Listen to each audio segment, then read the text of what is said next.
Hi there, I'm Scott Brennan and I'm here with Ray Simpson, and we are here at High Rig House. Hi Ray. Hi Scott. We are in the middle of the Aidan and Hilda week, and Ray is surrounded by lovely people in this room and is about to give a talk on the subject, so we just thought it'd be wonderful to record it. So over to you, Ray. Thank you, Scott. Well, we have people here from Iceland, from Australia, and from different parts of the United Kingdom, and it's in Aidan and Hilda week. On the 25th of August, Hilda was enshrined in a beautiful shrine at York, which marked her out as an influencer for the northern part of Britain. And on the 31st of August, St Aidan went to heaven, escorted by a load of angels from Bamborough, whom we can see from this island, holy island of Lindisfarne, where we have our retreat. I've been asked to talk about a few men, because we're having the women tomorrow, and Oswald, his half-brother Oswy, his cousin Oswin, and Aidan, whom Oswald invited to come in the 7th century to this island of Lindisfarne. Why are we bothering about this? Well, I was asked to give a lecture at the Historical Society on the 7th century Irish mission to the English-speaking people and its influence in Britain and beyond. And the beyond is reaching further and further even as we speak. And I think it's so important that we learn about this, because Western civilization looks as if it might be collapsing before long, and planet Earth looks as if it might not survive an ecological catastrophe in the form it is in the present time. And people are writing off Christianity as a prisoner of colonial approaches. And yet, if we don't have the building blocks for a new civilization, we're of all people the most to be pitied. And Aidan is a wonderful example of a way of spreading the way of Jesus in indigenous patterns, which is not colonial but is vulnerable and transforms. I don't want to waste time on purely historical interests. We focus on saints and statesmen who were groundbreaking in their mission. Now, for most of Christianity's 2,000 years, it has been under a colonial framework. But the 7th century mission came in an interplay between colonial and nationalist factors, but also a third dynamic: the vulnerable, selfless, totally universal love that Aidan gave his life for as an Irishman who'd become an Irish Scot living in Iona. And because he did not impose his ways, but opened his heart, as Jesus did, to be incarnate in the patterns of this Anglo-Saxon pagan people, he deserves to be the patron saint of English-speaking people and a model for the way the world has to evolve in the coming decades. Britain, under the Roman Empire, heard something about Christianity. St. Patrick was captured by Irish pirates and turned back to the Lord Jesus and started a wonderful mission in Ireland, which became a land of saints and scholars and spiritual foster mothers, covered with tribal villages of God. Some people think Aidan was brought up in Ireland, and if you go to Scattery Isle, as the English call it, in the mouth of the River Shannon, the people there will tell you that the Aidan who was their bishop and overseer was also the Aidan who came to Lindisfarne, and he was a missionary bishop. Well, whether that tradition is historically verifiable is not so sure. But we do know that Aidan joined a monastery founded by Columba, a great Irish saint who founded over 300 churches and monasteries. But he went into exile from his beloved land and formed a mother monastery on Iona, which is now in Scotland, which was part of a settlement that the relatives of Columba had, a colony, if you like, or certainly a settlement in part of what is now Scotland. And these Irish were called Scots.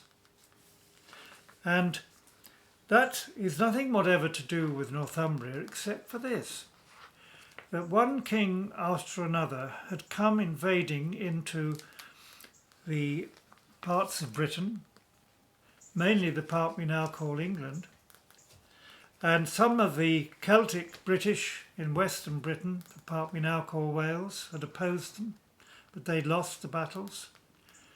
And most of these Saxon kingdoms were pagan, but then a Roman mission came from the Pope, or Pope Gregory, and converted some of them in Kent. But as they went northwards, they were pagans, and they had battles between kings, and they chopped off a king's head, and all the family had to flee. And one king, Ethelthryth, had his head chopped off, the king of what we now call Northumbria. And instead of having all their heads chopped off, his family very wisely fled to safety. And they fled to the Irish settlement called Dalriada, what is now Argyll in the Isles. And there the king was Christian, and he was a friend of St. Columba, and he had given Columba the island of Iona, which was part of his kingdom, where he had a monastery that became a mother monastery of his 300 churches. And these children, pagans, of King Ethelthryth, who had his head chopped off back here in Bamborough, about 12 miles from where we are here, they went in a kind of treaty, agreeing to be warriors for the king of Dalriada, to support him, but in return the king gave them an education, hospitality, and introduced them to the monks, who introduced them to Jesus Christ. And there they were baptized. Oswald, his sister Ebba, his half-brother Oswy, his mother Acca, and all sorts of other people, and no doubt they had staff and attendants. So there was quite a large-scale conversion going on. But Oswald stood out as the most pious in this family.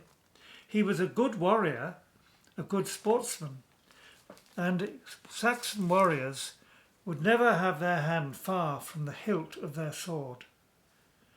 But Oswald got up early in the morning and prayed with his hands, the palms of his hands held open to heaven, because he believed that every day he wanted union with heaven, and that the King of Heaven would grant him what his petitions were and help him to be more like Christ. So he had this idea that an earthly king could somehow reflect the King of Kings, King Jesus. Well, he did some warrior work and riding the horses and all that, but after a time the king who had usurped his father had his head cut off, and there was the most ghastly period.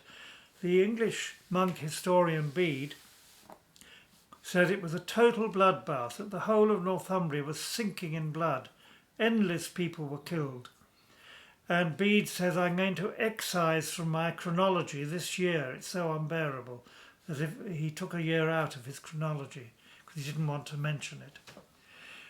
Well, people came to Oswald, who'd now grown into a man, and said, the title to the throne is rightly yours by Saxon law. Will you come back? And we learned from the Welsh sources, as well as from Bede, that he rode back into Northumbria, a great risk to his life, of course, but he not only rode with some warriors, some, of course, were the Irish warriors, probably, who accompanied him, But he picked up a lot of the Saxons en route who wanted to rally to his cause. But he also went back with monks who held up the cross and the standard and prayed to Almighty God. So he was covered in divine protection. And of course, because the throne was vacant, a British king, Cadwalla, who was nominally Christian, wanted to claim it for himself. So he fought Oswald and his lot at a huge battle and near the Roman wall. And on the night of the battle, Oswald knelt down with his troops, some of whom were pagans, and he said, "I want you to pray." And he said, "Lord, forgive us."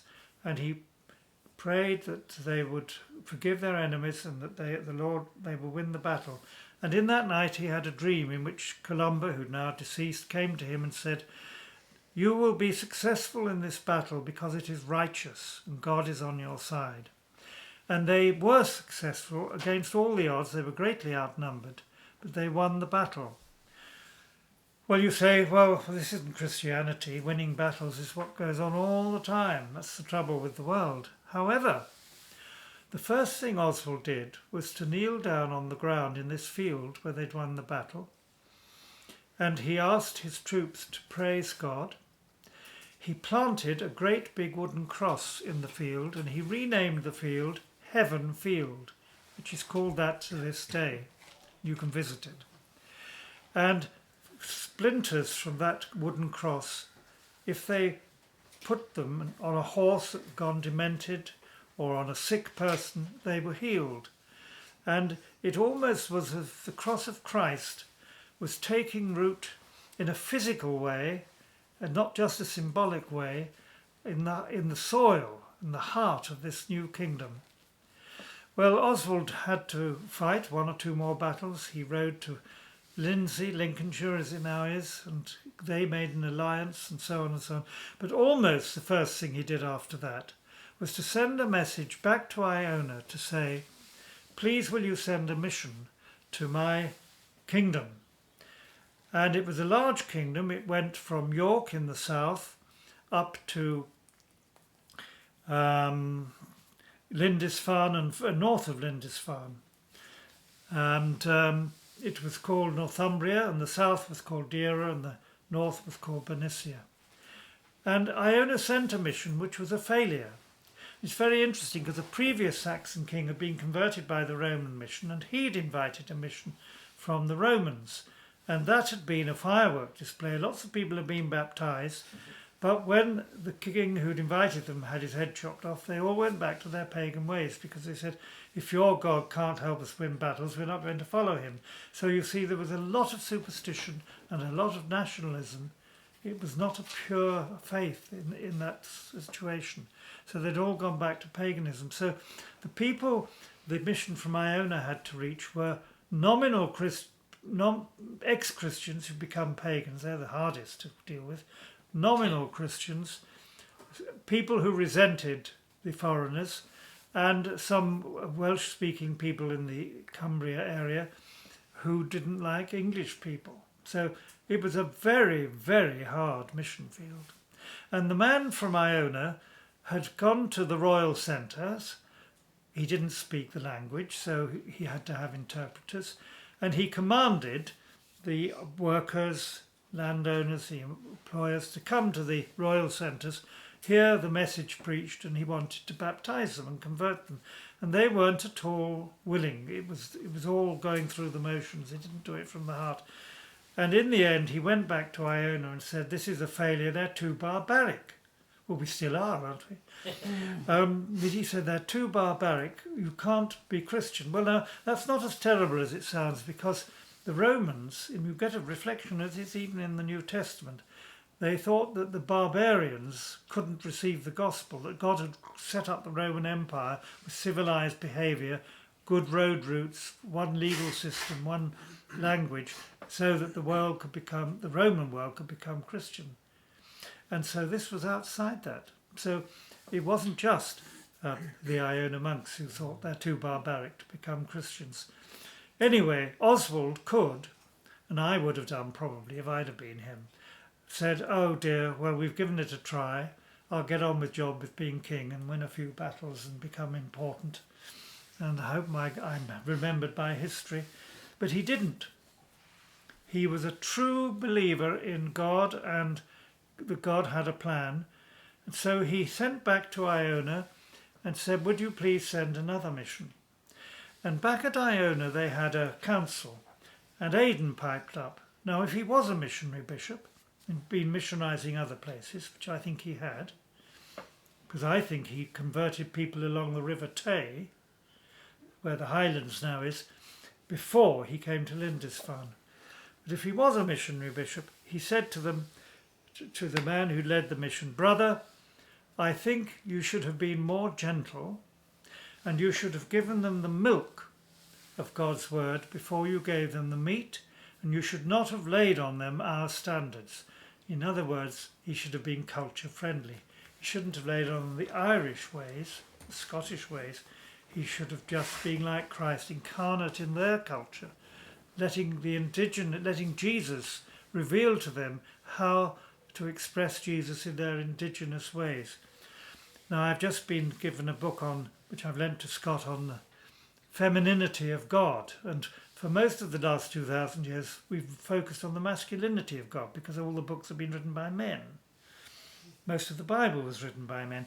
But femininity can be thought of in part as nursing, as a mother's milk coming from inside her breast to the inside of the infant, so that they're nurtured and loved, not just with words, but with actual nutrients going inside them. And Aidan said, nurse these children. They're the children of God. Nurse them like a mother nursing children. Give them the milk. Anyway, all the people in Iona suddenly realised that if Aidan had said stuff like that, he better lead the mission. And so they sent Aidan, and like his predecessor, he came with 12. Now, they were great believers in 12 because the Irish read in the Bibles that Jesus had 12 apostles and a load of women who looked after him.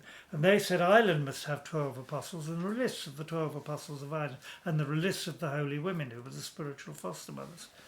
So Aidan came with the 12 apostles from Iona. In my novel, Aidan of Lindisfarne, I imagined why he chose each one.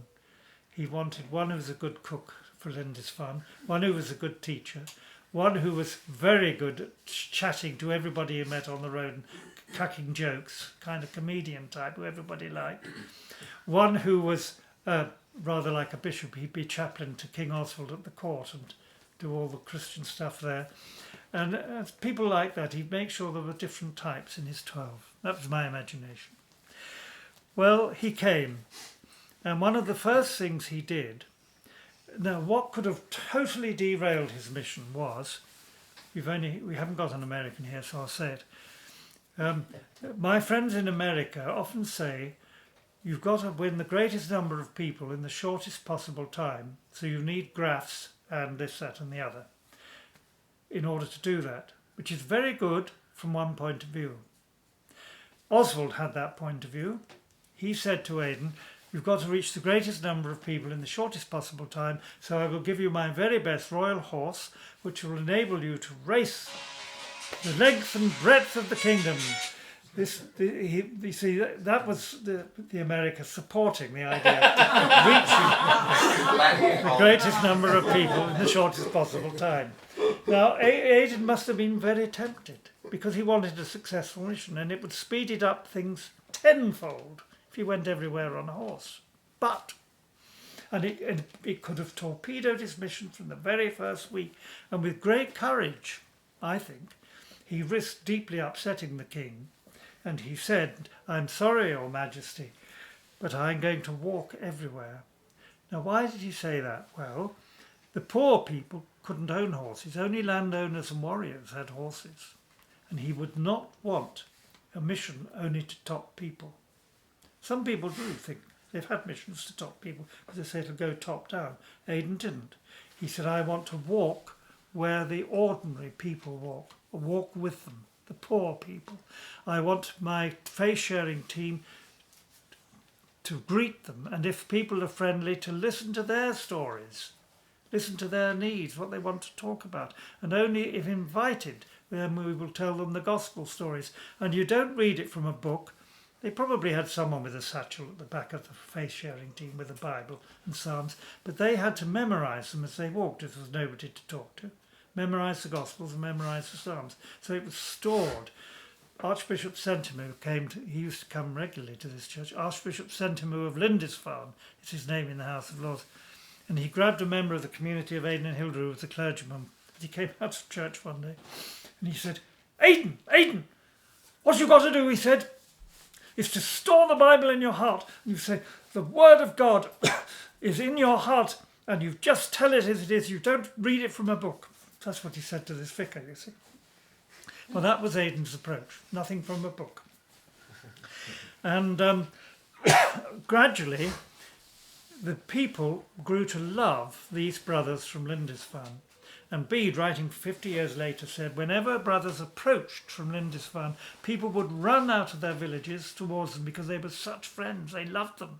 And they'd say, baptize us, heal us, come to our villages, come to our homes. And they'd had worship. And eventually, after that, they built crosses and eventually had a priest come in and gather them on Sundays and that sort of thing. But it was a grassroots spread like a fire because the people, for the first time in their lives, had met people who really loved them and who'd put their self-agenda aside and just went to go with the people and listen to their needs as they were. But that wasn't the end of Aidan's strategy. He did also realise that if Jesus said, pray daily, your kingdom come on earth as it is in heaven. The people not only need the message of Jesus transforming their homes, their villages, they needed a model of the kingdom of God, what Martin of Tours called colonies of heaven. And in Ireland, they'd have colonies of heaven, villages of God, I call them. And there were monasteries where you had hospitality, cooking, farming, education, young people coming to learn.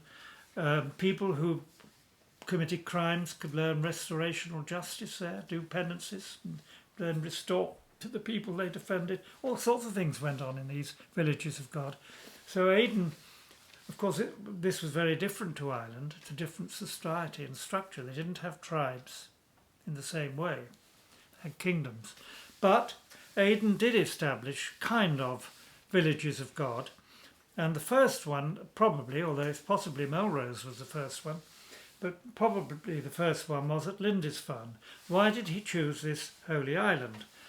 Well, in my novel, I imagine him standing at the back to the castle at Bamborough. You can do this if you've got time after being in Lindisfarne.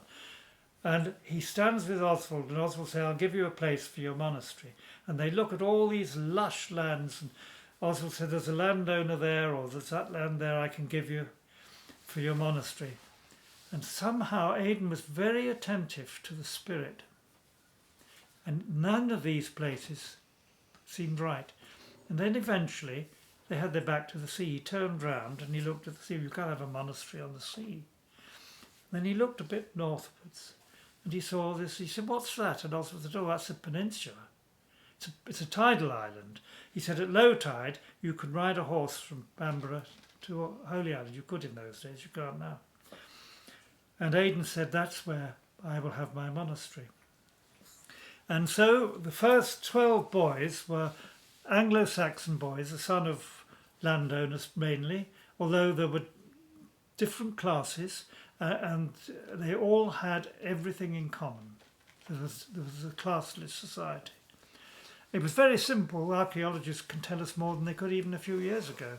They were very simple huts, but they did have hospitality to some. But I think the reason Aidan chose Lindisfarne, this is guesswork, he didn't want the politics interfering with the church, so it could be cut off by the tide. But on the other hand, he wanted the monastery to be open to the people, so when the tide was down, people could come to them and they could go out to the people. And I think that is a beautiful rhythm. And over the years, it had very much ups and downs, but the Lindisfarne Gospels were produced after Aidan died in the scriptorium, and the Sunday Times newspaper called it the book that made Britain. But we're coming on to that in a later talk. So Oswald had invited Aidan, and Aidan did have to introduce vows. He wanted people to accept vows. So he turned some of these boys into monks. Some of them became bishops. But what about the women? Ireland had its spiritual foster mothers. Well, there's a legendary life of St Bega, who lived at what is now called St Bees, named after her. There's a walk from there to Robin Hood Bay. She probably is the same woman who ended up in the daughter monastery of St Hilda at Hackness near Whitby. And so if she was, Aidan, she must have been one of the very first women that Aidan gave the veil to, which means he probably travelled to Carlisle, which is a jolly long way if you're walking, and gave her the veil, and she started this wonderful community for children, buzzing with people. And we'll come to her on another day. So Aidan began to gather spiritual foster mothers. He also introduced the idea of soul friends. And when he was with Oswald for the Easter banquet, so he would, as the senior bishop, he would spend Easter, Christmas, great occasions with Oswald before going back to his other duties. One day, they were having this lovely banquet on Easter Day, and Oswald had an officer for the poor, says Bede. The first bit of the welfare state ever to be established in Britain, probably. He actually appointed an officer for the poor. I wouldn't have thought any other king had ever done that. Anyway, this officer came in and said, look, the poor are banging at the door. They're so hungry they have nothing to eat. Now, Oswald was so touched that he not only said, give them the food that's on our table. He then said, wash the silver plates, cut them up into little pieces and give the little pieces of silver to people. Now, an almoner to the Queen of Britain, who was Bishop of Manchester, he told me that he's almost certain that the idea of the monarch of Britain giving Maundy money to worthy persons in a different cathedral each Maundy Thursday comes from that. That the monarch should have a heart for the poor. Of course, it's only symbolic now, but nevertheless, it does enshrine in the way of life, in the ceremonies, something of that ideal, that you honour the poor. Well, Oswald did all that kind of thing, but alas, he was attacked, and after only 10 years or whatever it was, I've forgotten now, he was killed at a battle at Oswestry by a pagan leader of the Midlands, and his arm was cut off.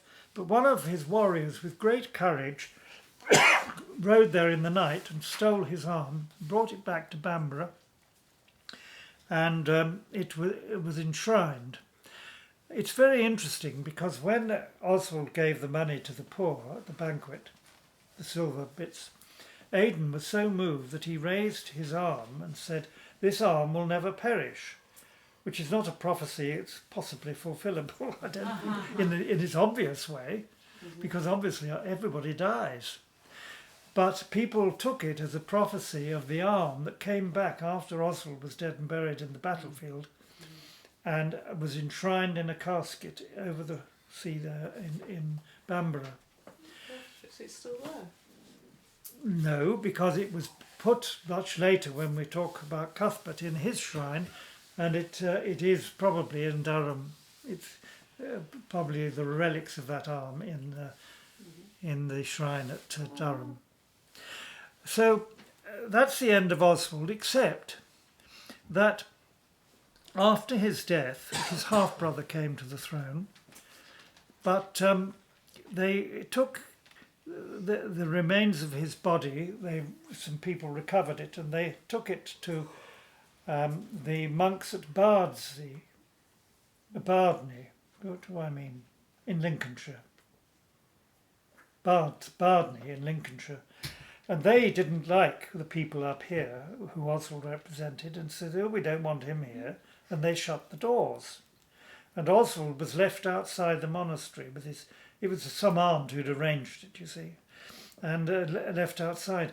But they'd had a plague, and a boy, Oswald spoke in a vision to a boy in the monastery, said, you will not die of the plague. And he didn't, and they got better. And then people had seen the glorious gleams of light coming from this remains of Oswald. And so they had a change of heart. This is a cure for nationalism. They forgave all horrible people up here. And they said, all right, well, we'll welcome Oswald into our monastery.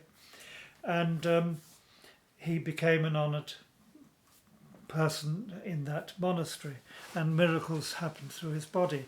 That would be the end of Oswald, except that 200 years after he died, some people in Germany began to write novels about Oswald, the Regensburg books they're called, and all over Germany you can visit churches of St. Oswald. And so he became a European Unionist, European, not the Union, but European figurehead and a symbol of Christian statehood.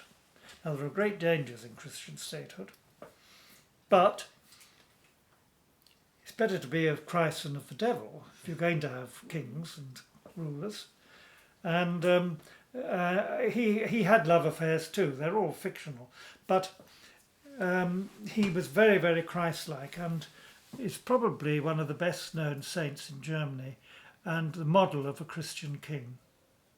So Oswald was very good, but where did that leave Aidan when he was killed? Well, Aidan was heartbroken, but Oswald's half-brother Oswy came to the throne. He had an Irish common law wife, I think you might call her today.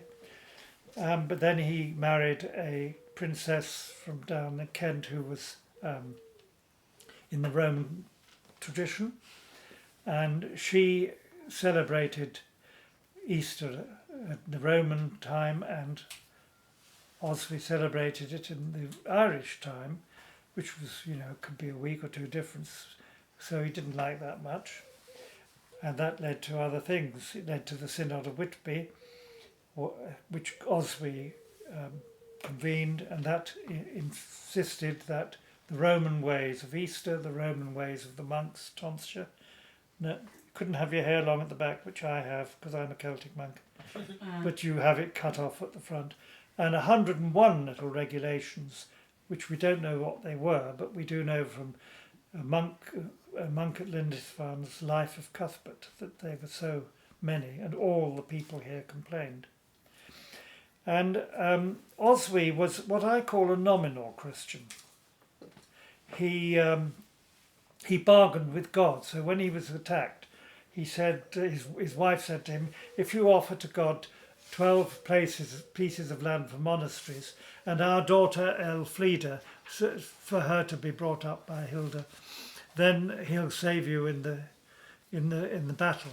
Well, he did win the battle, and his wife nagged him, so he gave all these places for monasteries, one of which was Whitby.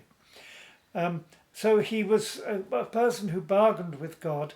He was capable of being like Putin, and he arranged for the assassination of his cousin, because after Oswald died, Northumbria split into two halves again, Bernicia in this half, and the other half was called Deira, with its headquarters at York.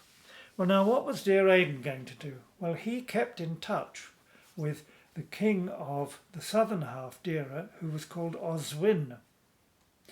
And he was a very Christ-like young man, great hunter, outdoorsman, but very humble and Christ-like. And my intuition tells me that he and Aidan got on like a house on fire, and that Aidan spent a lot of time down there. He did business with Oswy. Like Margaret Thatcher said, she could do business with Gorbachev. Mm-hmm. He met with him and all, debated with, but he must have been very difficult for him.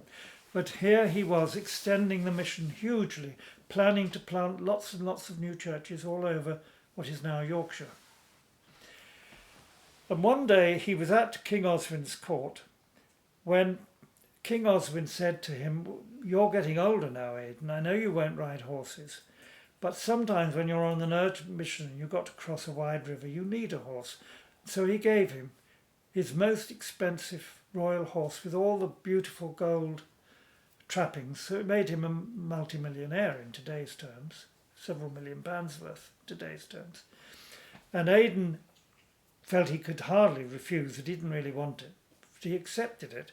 But as he and his face sharing team were walking down the road somewhere in Yorkshire, as it is today, a beggar came up, wanting probably a few coins for a bit of bread or something. And Aidan said, "Oh, give him the horse," which was extremely outrageous from most points of view, out of all proportion. But I suspect that Aidan didn't want the horse and realised that he shouldn't have accepted it. Whatever, you can imagine. And so he gave the whole thing to the beggar. Now, David Adam, a former vicar of Holy Island, has always said a novel is waiting to be written by somebody on the life of the beggar. What happened when he became a millionaire? So you writers, please write a novel about the beggar who became a millionaire. And a very good book on Aidan, written by a BBC journalist who came here, stayed with me, is called The Man Who Gave His Horse to a Beggar. It's the story of Aidan. It's a wonderful book. So anyway, the beggar had the horse and Aidan went on with his face-sharing mission. And when he got back to the king came in from hunting and someone told him Aidan had given away his most expensive horse. And he was absolutely furious. And he exploded and warmed himself by the fire and sort of trying to get over it. And after half an hour or so, he came to Aidan and knelt down at his feet. And he said, "Forgive me, I should not have been angry with you. It is entirely up to you what you do with any gift I give you."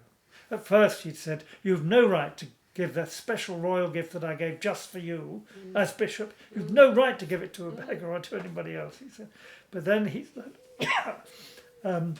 "You are free to do whatever you like with anything I give you." And Aidan was so overwhelmed with emotion at so humble a king that he started to weep. And his chaplain, his Irish chaplain, said to him in the Irish language, so the king didn't know what he was talking about, "Why are you weeping?" And Aidan said, "Because such a humble king cannot live for long on this earth." And he intuited that this wonderful Saxon humble king who was going to plant churches all over what is now Yorkshire wouldn't have long to live. True enough, Oswald, scheming, jealous of a cousin, maybe jealous that he was getting on with Aidan, but who knows? Who can only imagine? Arranged for him to go to a house of a mutual friend, a big house, like Boris Johnson went off to have his farewell party in a big house, the other week. And there he was poisoned. And so Oswald, the most Christ-like Saxon king, lived for a far shorter life than he should have done, just as did Oswald.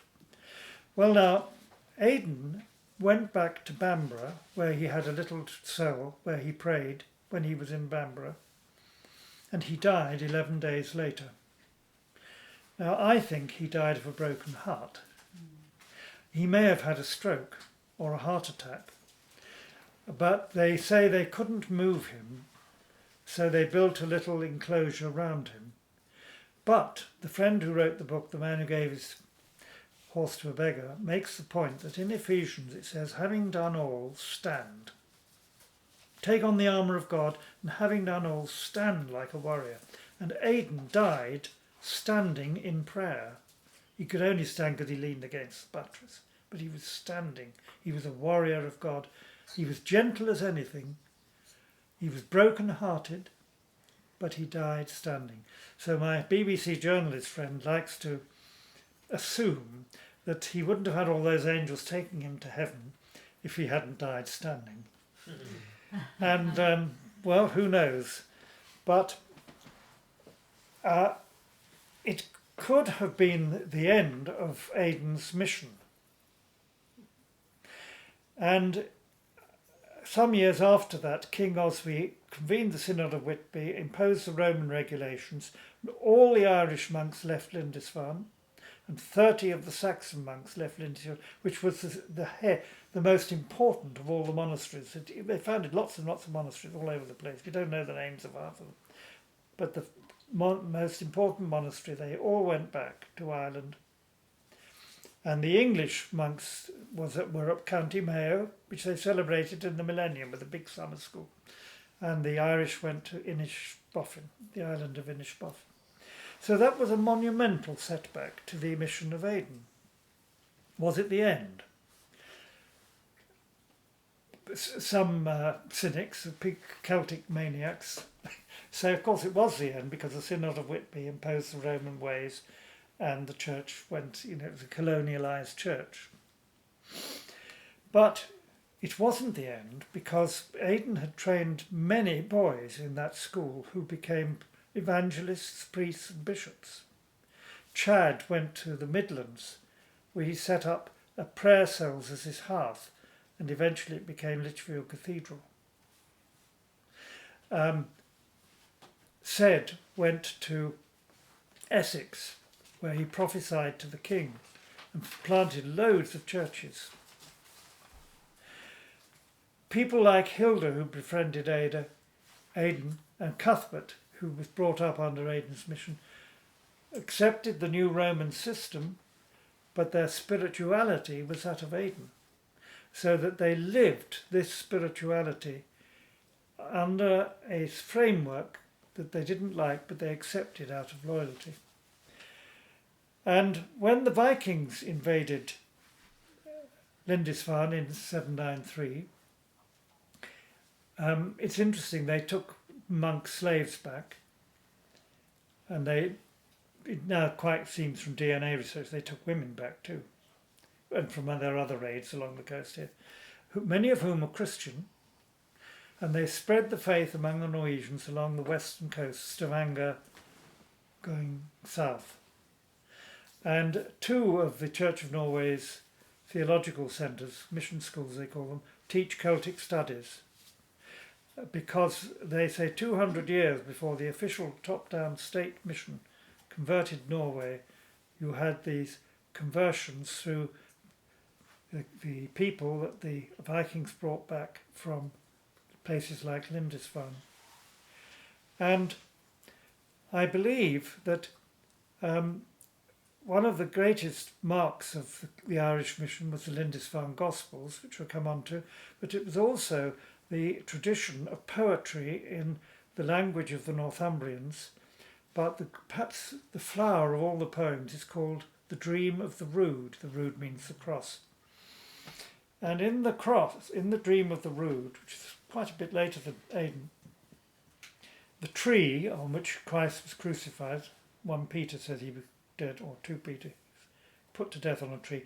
Presumably they cut branches down and maybe they nailed one branch across another branch. So Christ was nailed to the tree and the tree speaks, representing creation as well.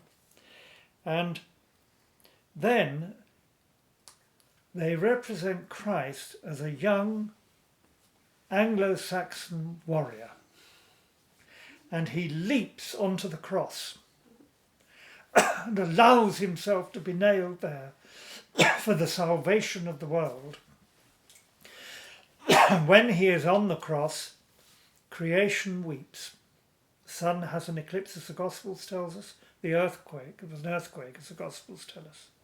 And so the whole of creation, this is the Irish insight, that there was a deep, profound link between Christ and creation, and the Anglo-Saxon culture of imperialism, Putinism if you like, was converted into the vulnerability, the selflessness, laying yourself down for people who you don't like, who are not like your lot. It's the opposite of nationalism.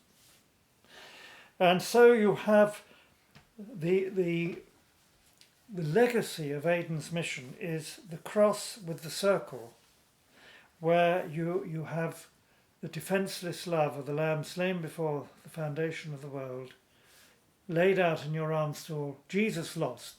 Christian nationalists wanted him to stay in Jerusalem and rule from an earthly throne and be undefeated. He allowed himself to be defeated, to lose. Aidan did the same. And so you can write him off because he wasn't like Putin. But I think his mission is one of the most important from all the examples of the saints, because it was not a colonial approach to Christianity. It was the opposite of the colonial approach. And most of the new revival movements are nationalistic in our world today. And our task is to spread the way of Aidan. Well, now, I've got to give you a few exercises to think about for the rest of the day. And when you're wandering in the dunes, do go to the churchyard where there is a sculpture of Aidan and give a donation, because they've got a thing saying it needs to be repaired. I put £1 in this morning as I passed. And meditate on Aidan and say what he's saying to you as you sit at the foot of that. One of my books, I wrote down what I wrote at the foot of that sculpture. What is God saying to you? He's looking south to the unevangelized areas. He has the pastoral staff, which represents his gentleness. He has the visionary attitude, because he was a prophetic man. He had a powerful prayer when he was on retreat on the Farne Island, and under King Oswald, and a pagan was invading and about to burn down Bamburgh and destroy Oswald's kingdom, which would have ended Aidan's mission. He raised his arm and said, "See, Lord," what the tyrant does. That's all he said. It wasn't a long prayer. "See, Lord." He kept his arm up, like Jesus, taking authority over the winds. And the wind changed and blew smoke into the eyes of the warriors and the horses, the invading power, pagan invading power. And they all turned round and fled, which saved the kingdom and the mission for another period of time. So Aidan went on retreat, and he had authority in prayer. He also taught people to pray for 40 days over an area of land before they built a monastery or a church, anything new, to saturate it and cleanse it from evil forces. It's like sort of rinsing something over and over again. And so the whole idea of healing the land is a very important part of Aidan's mission, and which we seek to restore today, as does Valda Brennan. Healing the land, praying into it. And he also prayed prophetically when King Oswald wanted the Princess of Kent to come up to be his wife, but they were terrified she was coming by sea, there'd be a storm. So the Abbot of Gateshead, they'd started a village of God in Gateshead under Aidan's mission, all sorts of places. And he was escorting her, and he was terrified that she'd be lost in the storm and it would be the end of the kingdom. You know, there'd be a war between the two kingdoms if they let the princess be dead. And so he came to Aidan and said, I'm scared stiff that this will happen. And Aidan blessed a little bit of oil, put it in a phial, and said, yes, there will be a storm. He was prophetic. He never boasted about this. He's not noted for it, but he was very prophetic. And he said there will be a storm, but when the waters are really stormy, pour the oil on the troubled waters and they will calm and all will be well. Now there was a storm and he forgot. Bishop Abbot Utter, who was in charge of the boat, forgot it for a moment, and then he remembered that Aidan had given him this. He spread the oil on the water and it all subsided and was quiet. And this is the origin of the phrase in the English language, pouring oil on troubled waters. Wow. Now, this is another exercise for you. I went to a school and took an assembly, and I talked about Aidan pouring oil on troubled waters. And I asked the children, how can you pour oil on troubled waters? The assembly was supposed to be for 20 minutes. It went on the whole morning for 2 hours. And the head teacher kept me, he just didn't stop me. We went on and on and on. And he said, he said, I'm absolutely amazed at the spirituality of my children. I had no idea they had such. They were saying how they could help parents who wanted divorce, gangs who were creating problems, endless problems they talked about, horrible problems. But they had such beautiful insight in how they could pour oil on the troubled waters. It was the most God-inspired assembly I've ever been in. And he said, no, that's why I let it go on the whole morning. And so ask yourself how you can pour oil on troubled waters. Now the final thing to say is this. He went escorted by angels. I conked out following a heart attack and at Melrose, where a few miles from where Cuthbert saw Aidan going to heaven. And somebody was singing over me a possible death song, so they thought I might be dying. So she was sort of singing this death song, which was rather lovely. But I conked out just after the curate of Berwick Church had told us that he went to the school locally, told the children the story of Aidan going to heaven. And he said, why were there so many angels? He asked the children. And one of the boys put his hand up and said, because so many things pull us down, we need an angel for everything that pulls us down to pull us up. And he just said that, and I conked out. And this woman sang over me going to heaven. Anyway, luckily, 2 angels each side of me in the form of 2 ambulance men took me in an ambulance, a hydrant. What is it? Oxygen. Isn't it wonderful? It is heavenly. I thought, gosh, I must be in heaven in this ambulance. It was a wonderful feeling. I thought, gosh, this is a wonderful experience. So when I went to Norway in July, last year it was, I said, the vicar had said, if I die in Norway, make sure I'm cremated there because it's much cheaper to bring ashes back than a body on an aeroplane. Very expensive to bring a body back. So anyway, I made this joke. And I said, but I'd rather like to die here in Norway because it's such a wonderful experience. And mind you, it was a simulated death because I didn't die, you see. But it did give me this wonderful feeling of how wonderful Aidan's death was. And so I can't give you to order the number of angels allocated to you. That's in the hands of God alone. But so the next thing is go up to the Hwf. Now the Hwf is the hill or the cliff top. So if you go past St Mary's Church, the Church of England, down to the beach where St Cuthbert's Isle is, and you go up, if you can, up the hill to the top of the cliff. 2/3 of the way up is a little path that looks as if it's going over the edge, but if you go along it, you find what I call the prayer holes, or we call the prayer holes, some people do, prayer holes. You can sit in the prayer holes and look to Bamborough, to the castle and the church where Aidan went to heaven. So sit in the prayer holes and think of Aidan going to heaven and let the angels speak to you. I've given you enough exercises to last a year. Is there any question? Is that on St Cuthbert's Island, the prayer holes? No. You go down towards Cuthbert Island and then you go up the hill, the cliff on the main island, where there's the lighthouse thing at the top. Okay. But 2/3 of the way up, before you get to the top, there's a little path to the right. Okay. If you go along, if you don't like heights, you won't want to do it. I like heights. But if you want to, you go along, and there are 2 little holes you can sit in, and they were used for ammunition storage in World War II, so you can think of it as prayer ammunition. Is that any other question? You've gone on an awful long time. Well, thank you very much, Scott, and thank you everyone, and God bless us all.